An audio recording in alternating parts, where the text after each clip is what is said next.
Rīgas pils dienvidu fasāde, Daugavas gāta. Un ar šo pils fasādi Rīga ir sadzīvojusi kopš 16. gadsimta sākuma, bet sākotnējais līmenis bija nevis iela, bet tas bija kanāls ap pili, pilsgrāvis apmēram 2,5–3 metrus dziļāk. Tā kā šī vieta ir piedzīvojusi ārkārtīgi lielas izmaiņas.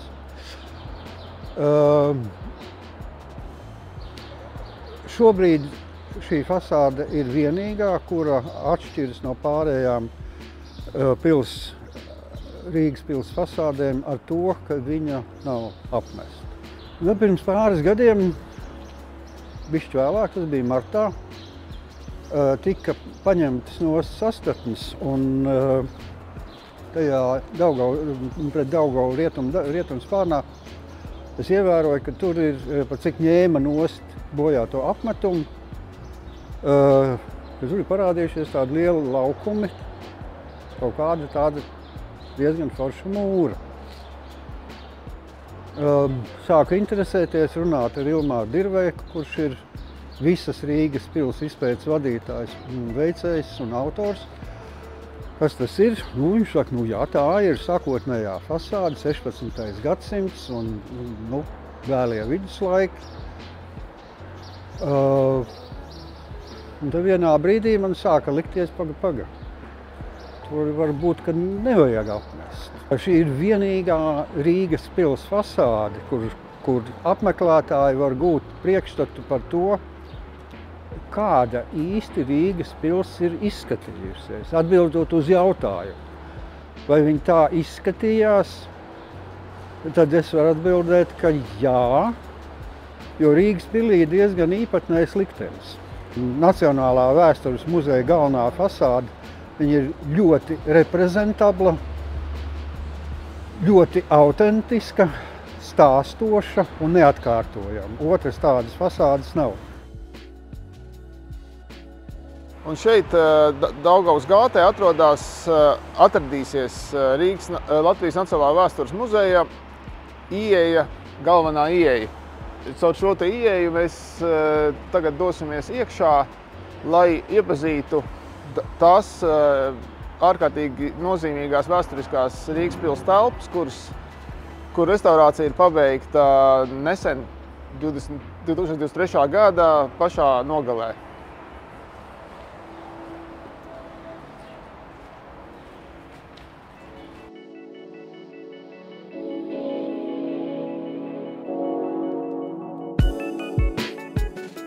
Mēs atrodamies muzeja atjaunotajā vestibilā. Tā būs pirmā telpa, kura ienāks apmeklētājs, lai nopirkt biļeti, saņemt informāciju un saplānot savu turpmāku maršrutu pa muzeju. Un runājot par pašu telpu, tad tāpat kā pārējās muzeja telpās, saskaņā ar projektu ir mēģināt atgriezties maksimāli pie sākotnējā 16. gadsimta telpas apjoma. Un tas, ko visuzskatāmāk var redzēt, tad uz šī atseguma piemēra ir te parādīts oriģinālas grīdas līmenis, kas pa šiem gadsimtiem ir uzaudzis gandrīz pa metru. Tīrot, restaurējot sienas, ieraudzījām, ka zem apmetuma ir pārsedze un arī aizmūrējums un aizmūrējuma telpa.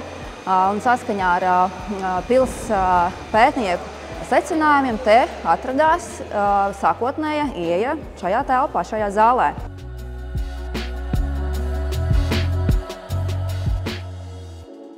Mēs esam Svina torņa pirmajā stāvā, un šī telpa ir pārvērtusies līdz nepazīšanai, salīdzinot ar stāvokli, kāda bija pirms pārbūves. Šeit ir noņemts apmetums, un te bija daudz diskusiju, ko darīt ar apdari. Un mēs nolēmām, ka atstājām to sākotnēju izskatu, kad vēlju rības bija atveidņotas, un mēs tādus viņus šeit arī atstājam un piedāvājam jums apskatīties. Vēl viens jaunatklājums šajā telpā ir logs. Visi bija pieraduši redzēt no pils laukuma, ka logi nav. Logs bija aizmūrēts. Un tad mums par pārsteigumu bija iekšā ne tikai logs, bet arī divas restes, kuras bija ieliktas ailā, tad, kad pilī un šajā telpā bija guberņas arhīvs.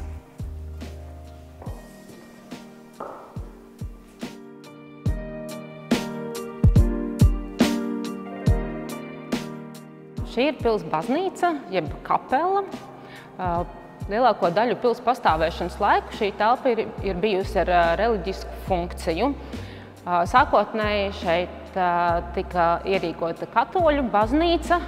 Mēs varam redzēt uz sienām vēl saglabājušies pils baznīcas iesvētīšanas, jeb konsekrācijas krusti.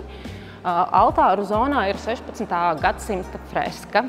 Vēlāk šī baznīca tika pielāgota luterāņu konfesijai, bet, kad pils nonāca Krievijas pārvaldībā, šeit tika ierīkota pareizticīgo baznīca. Un tajā brīdī pils baznīca būtiski izmainīja savu vizuālo tēlu, jo viņa tika nokrāsota jau pareizticīgo baznīcai atbilstošā krāsojumā, gaiši zila ar marmorizējumu. Baznīca bija pieejama arī pilsētas iedzīvotājiem. Un tika ierīkota ieeja ne tikai no pils telpām, bet arī no ielas. Un tajā galā jūs varat redzēt, ir bijis sienā izkalta aila un izbūvēts kāpnītes, tā lai cilvēki var nākt pa tiešo no ielas un tad pa mazām kāpnītēm ienākt baznīcā. Šī telpa izskatījās pavisam savādāk. Viņā bija sabūvētas starpsienas, izbūvēts starpstāvu pārsegums. Un tas bija viens no mūsu projekta lielajiem uzdevumiem – demontēt šīs starpsienas un pārsegumus. Uz sienām ir atklāti liels apjoms 16. gadsimta apdares. Šie apmetumi ir restaurēti, nostiprināti, un domāju, ka lielā mērā mēs šeit varam sajust to sajūtu, kāda ir bijusi 16. gadsimtā, kad šeit atradās baznīcas telpa. Telpa ir skaista, vienreizēji, akustiski ļoti jauka, noskaņās bagāta. Mēs izvēlējāmies tādu gaišu, siltu tonalitāti, lai tas velvju telpiskums un sienu proporcija būtu jau labāk uztverama. Te vienmēr ir gaisma, kā tas ir bijis arī oriģināli domāts, un tā ir tāda jauka sajūta. Mēs stāvam uz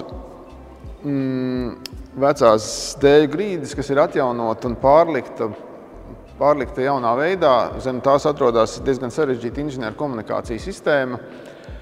Visiem elektrības vājstrāvu un ventilācijas vadiem. Tas viss ir noslēpts zem grīdas. Pieejas ir nedaudz pie jaunajiem logiem. Vēlējos šajos logos parādīt iespējamo vēsturisko sajūtu, kas kādreiz bija tajos divos logos, ko mēs redzam austrumu sienā, ar pilnīgu logu konstrukciju attēlojot paši to iespējamo logu izbūves principu kādreiz senatnē 16. gadsimta sākumā. Tātad tikai atveidojot to tajās tehniskajās iespējās, kas mums šobrīd ir, logi veidoti no tādiem tērauda L-veida profiliem un ar divām dubultajām stikla paketēm, kas faktiski finālā sanāk tā, ka tā konstrukcija ir, nestoties uz viņas lielumu, pārpa 6 metri, tā konstrukcija ir salīdzinoši viegla, viņa balstās tikai sienās, un tad apakšā zem šiem te logiem ir iespēja ielikt dažādas tehnoloģiskas iekārtas, tur apkuras sistēmas un tam līdzīgi, kas katrā mājā ir, bet šeit viņas ir noslēptas tāda skapīša. Konstrukcija, manuprāt, ir izdevusies skaista. Mēs varam nedaudz atvērt, nostīties, kā viņš tā apakšējā daļa varās. Un šeit pa logu pavarās skats uz Vecrīgas torņiem. Mēs redzam Domu baznīcu tālumā un arī Anglikāņu baznīcu. Tā kā Logi ir vietā, abi stāvi ir savienoti vienā vienotā veselumā, un tad tā vertikalitāte ir tas jaunais apliecinājums par to, ko mēs esam paveikuši. Tālāk mēs iesim uz Svinatorņu zāli. Šī eja, uzsākot būvniecību, nebija vēl atklāta. Te bija aizmūrēta siena, un mūsu izpētes arhitekti atklāja šo ailu, atvēra nelielu atvērumu, tā bija pilna aizbērta ar būgružiem. Šis savienojums, kā var redzēt, ir jau sens, iespējams jau no pirmsākumiem. Un, tur atrodas visticamāk sakristejas telpa, kas izvietojusies apaļajā Svinatorņa zālē. Lūk, un šī ir sakristejas telpa, šeit ir brīnišķīgi skati uz pilsētu. Arī šajā telpā ir veikta restaurācija un apdares atjaunošana, līdzīgi kā kapela. Arī šeit ir apmetumi un apdares no pils sākotnējiem periodiem un ļoti skaistas greznas velves.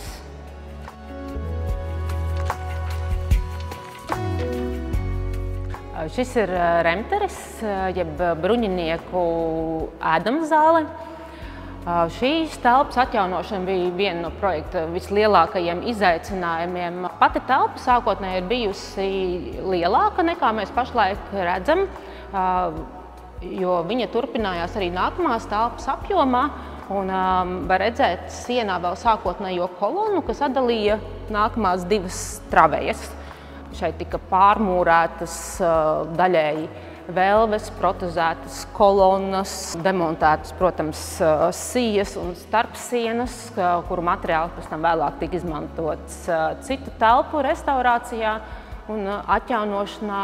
Un šeit mēs redzam, ka ir šādi izskatās atjaunotā viduslaiku bruņinieku zāle ar brīnišķīgiem gleznojumiem, kas ir visgreznākie visā pilī.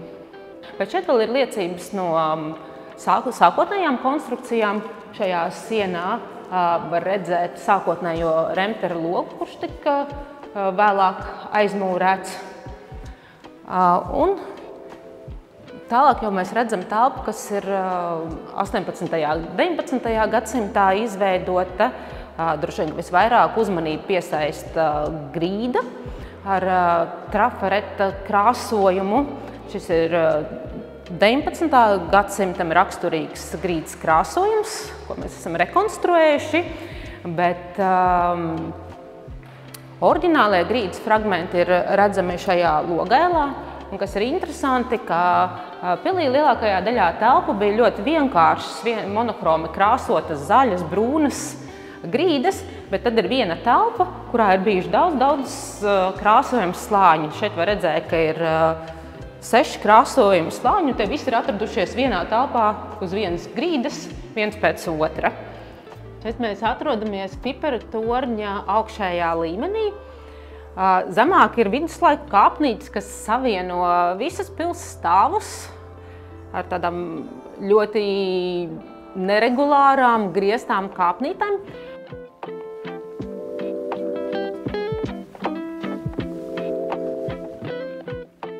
Pēc atjaunošanas ir izveidota jauna ekspozīcija zāle. Tas ir unikāls notikums. Tā ir sarežģīta konstrukcija, uz kā mēs tagad stāvam. Mēs esam izveidojuši pagrabu ar augstākiem griestiem. Tātad mēs esam pagājuši ar jauno grīdu zemāk par vairāk nekā pa pusmetru, iegūstot vēsturiskajām velvēm cienījām proporciju.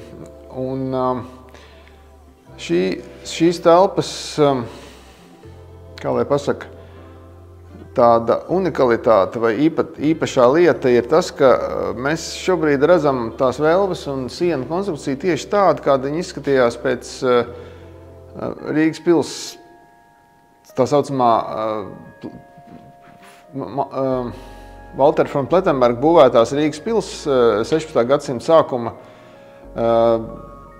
telpā. Tāda viņa izskatījās arī tajā laikā. Ja šeit ir notikušas, pareizā sakot, nenotikušas izmaiņas. Ja? Tad mēs redzam to visu telpu tādu, kāda viņa bija pirms 500, vairāk kā 500 gadu.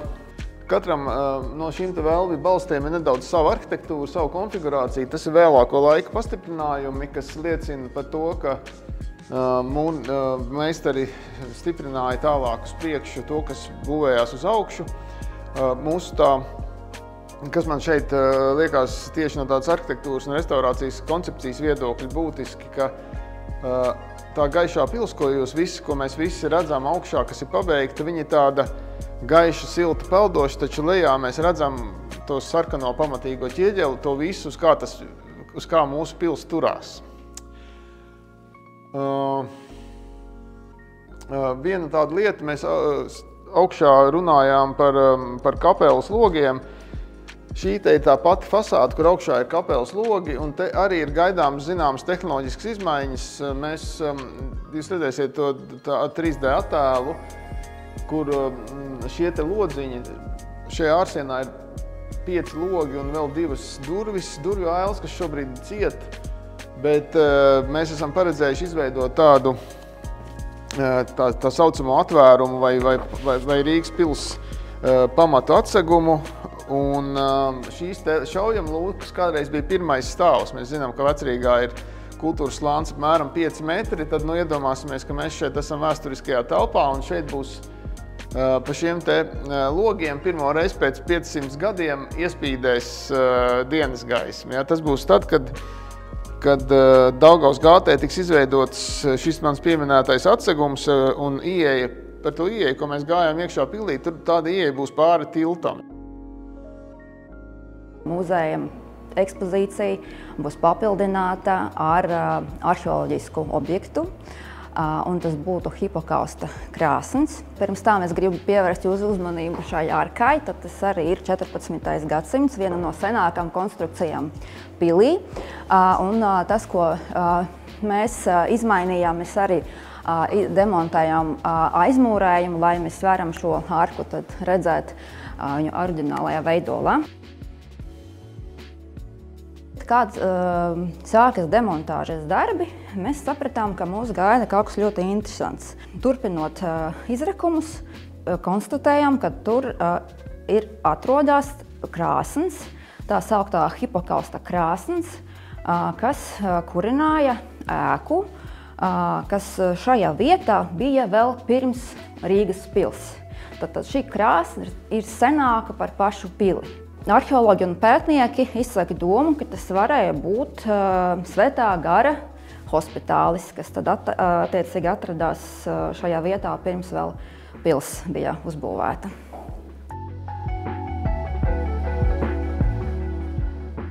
Tāda vēsturiska ēku restaurācija ir sarežģīts process, tas ir laikietilpīgs, un kad mēs esam kopā ar Mēs esam birojas Sudraba arhitektūra un kopā ar Marka arhitektiem mēs faktiski jau būs 10 gadu atpakaļ, kad uzsākām tādu projektu, kas ietvēra visu Rīgas pils vēsturiskās daļas restaurāciju. Tad mums valsts iedeva uzdevumu samazināt, pareizāk sakot, pieejamā budžeta ietvaros atdalīt vienu daļu no šī projekta, kas arī šobrīd ir izdarīts. Un tā daļa, kas izskatās rasējumos iekrāsot ar tādu sarkanīgu brūnu krāsu, tā ir tā daļa, kas šobrīd ir restaurēta. Es domāju, ka mums visiem kopīgi sabiedrībai vajadzētu saņemties, vēl atrast kāds līdzekļus un šo restaurāciju uzsākt un pabeigt kaut kādā saprātīgā laika termiņā. Tad mēs ieraudzīsim visu to Rīgas pils ap pagalmu esošā, šobrīd pagalms ir tāds diezgan liels noslēpums vēstures zinātājiem, vispār Vecrīgas cilvēkiem, kas nāk uz Vecrīgu, diezgan daudz nenojauš par šī skaistā pagalma esamību, kurā aug tāda krāšņa aprikoze un kurā ir paredzēts neliels jauns kāpņu apjoms, kas savienos pagrabu, pirmo stāvu un otro stāvu, nodrošināt vēstures muzejam ērtāku apmeklētāju iešanu.